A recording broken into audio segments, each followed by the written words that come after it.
The Red Pill by Humongous. Quote, "The Matrix is everywhere. It is all around us, even now in this very room. You can see it when you look out your window or when you turn on your television. You can feel it when you go to work, when you go to church, when you pay your taxes. It is the world that has been pulled over your eyes to blind you from the truth. Like everyone else, you were born into bondage, born into a prison that you cannot smell or taste or touch. A prison for your mind. Unfortunately, no one can be told what the Matrix is. You have to see it for yourself. This is your last chance. After this, there is no turning back. You take the blue pill, the story ends. You wake up in your bed and believe whatever you want to believe. You take the red pill, you stay in Wonderland, and I show you how deep the rabbit hole goes. Remember, all I'm offering is the truth. Nothing more." Unquote.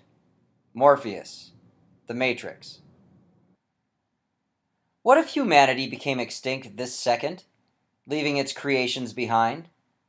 What if travelers from a distant planet arrived on Earth hours later? What conclusions would these adventurers derive from what they found? Being that money is by far the most prevalent of humankind's inventions, these explorers would probably deduce people required cash in order to survive. Perhaps it was necessary for humans to eat or inhale these strips of fabric to stay alive. Of course, nothing is further from the truth. Humans most definitely cannot ingest money should they be starving.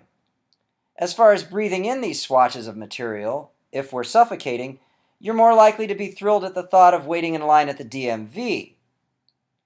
In fact, since there's an overabundance of food on Earth and more than 1 billion people starving to death, simply because they don't have the cash to buy said sustenance, it seems money would be the least common artifact in a rational society. Hence, one can deduce the current version of humanity is illogical and suicidal. Why else would it make the one thing that's bringing about its demise the most widespread object in civilization? What if Earth is a prison planet? Some of the most successful penitentiaries when it comes to keeping prisoners confined are the most remote. Alcatraz and Devil's Island were effective due to isolation from the majority of the populace. What if we step back and view Earth from a universal angle? Even in the context of the Milky Way, this planet seems in the boondocks, distant from what would likely be the most inhabited portions of the cosmos. Thus, if Earth is a prison planet, would that make us prisoners, unable to leap into the cosmic ocean with our primitive lifeboats, spaceships, and drift to those highly populated areas, and hence salvation? Perhaps. The answer to that query seems to depend on who put us here and why. After all, not only do prisoners reside in a prison, but so too guards and wardens. What if we're being placed on Earth not to be punished, but to keep those who are being punished from escaping? What if felons of this universe were on this planet as we speak, and we were keeping them from absconding? The question arises as to how we wouldn't realize these prisoners were among us. Again, take a step back and view the current human condition.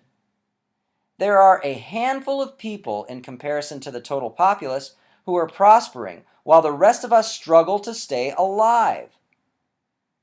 One can suggest these few are simply more adept. When you consider their success comes at the expense of those who are toiling against extermination, proficiency is no longer part of the equation. At this point, these prosperous individuals thrive thanks to pain and suffering of the masses. Who are these entities flourishing from the agony of the rest of us? Obviously, it's the ultra-monetarily affluent of humanity. Designer Hugo Boss produced the standard Nazi uniform for Third Reich soldiers during World War II. Today, his corporation continues to reap benefits, its garments beloved, whether worn by those sending the emaciated to gas chambers or high school students suppressing boners at formal dances. And Hugo Boss is one of a myriad of companies, as long as there's a monetary system, eager to exploit anyone in order to acquire more cash. Swatches of fabric, as previously proven, inherently useless to humans. Yet a tool many are willing to use for their own benefit, whether or not others suffer as a result. What of Coca-Cola producing Fanta specifically for Nazi troops, parched after blowing fist-sized holes through skulls of concentration camp prisoners? Is that different than U.S. soldiers downing ice-cold Cokes whilst lobbing mortars into apartment buildings in downtown Baghdad? In short, millionaires and billionaires derive rewards at the ultimate cost to the innocent. Because what these deranged entities are collecting when reduced to fundamentals is meaningless to humans, that makes them psychopaths. How are they any different than individuals on the television show Hoarders, who crazily compile an overabundance of useless objects?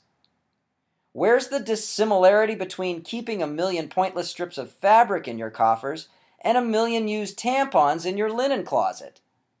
At least the tampons, at one point, had a legitimate use. In the words of comedian Lee Camp, quote, "You don't respect anyone else who collects 1,000,000,000 or 1,000,000 of something. If you find out someone's got 1,000,000 shoes, you're like, what the fuck is the matter with you? So why do we respect people with 1,000,000 pieces of paper with Alexander Hamilton's fugly mug on them?" Unquote. It's into this fucked up paradigm, the deep end of the shit pool, if you will, we've all been launched. As if the above weren't enough to contend with, most people around you have chosen to take the blue pill, while you've taken the red. Attempt to show them the truth, and be attacked by rabid masses the way Winston Smith was in the movie 1984.